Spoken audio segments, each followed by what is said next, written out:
జై శ్రీమన్నారాయణ. మీరు ఇప్పుడు చూస్తున్నారు శ్రీ వెంకటేశ్వర శిల్పకళా ఇండస్ట్రీస్, ధర్మాపురం గ్రామం, మహబూబ్ నగర్ మండలం, మహబూబ్ నగర్ జిల్లా.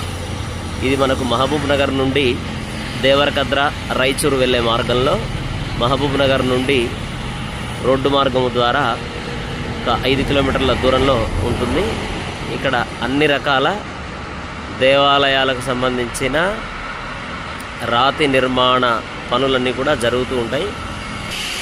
చూడండి, ఇవన్నీ చక్కగా రాళ్ళను తెచ్చి ఈ తీరుగా దేవాలయ నిర్మాణానికి సంబంధించినవన్నీ కూడా తయారు చేస్తూ ఉంటారు. శిలలపై శిల్పాలు చెక్కినారు అని అంటూ ఉంటాం కదా మనం.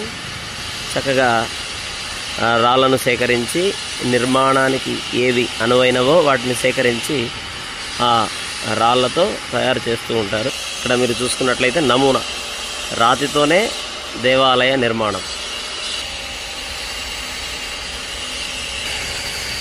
గర్భాలయము, గుమ్మము, తర్వాత యోగపీఠము మొదలైనటువంటి భద్రవేది మొదలైనటువంటివన్నీ కూడా రాతితోనే ఇక్కడ నిర్మాణానికి సంబంధించినవన్నీ కూడా తయారు చేస్తూ ఉంటారు. చాలా అద్భుతంగా. చూడండి, ఆంజనేయ స్వామి వారు ఎంత అద్భుతంగా రూపుదిద్దుకున్నారో. చక్కగా ఇలాంటివి ఎన్నో అద్భుతమైనటువంటి విగ్రహాలను ఇక్కడ తయారు చేస్తూ ఉంటారు. ఇది మరొక ఆంజనేయ స్వామి చూడవచ్చు. ఇక్కడ కూడా మనం రాతి మూర్తులను దర్శించుకోవచ్చు. ఇవన్నీ కూడా సోమసూత్రాలు. ఆలయంలో అభిషేకం చేసినప్పుడు నీటికి బయటకు వచ్చేటటువంటి మార్గాన్ని ఏర్పాటు చేస్తాం కదా, సోమసూత్రం అని.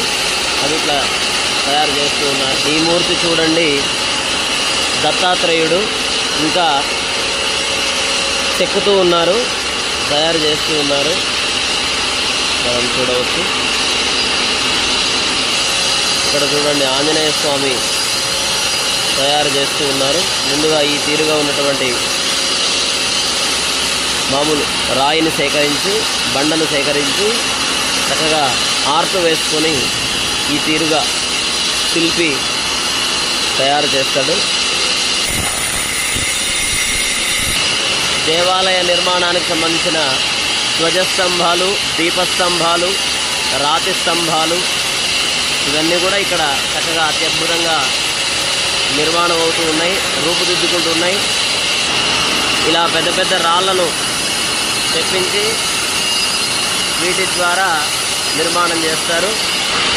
చూడండి మీరు ఎంత పెద్ద యంత్రాలు ఉన్నాయో. పెద్ద పెద్ద యంత్రాలు రాళ్లను కటింగ్ చేసి చక్కగా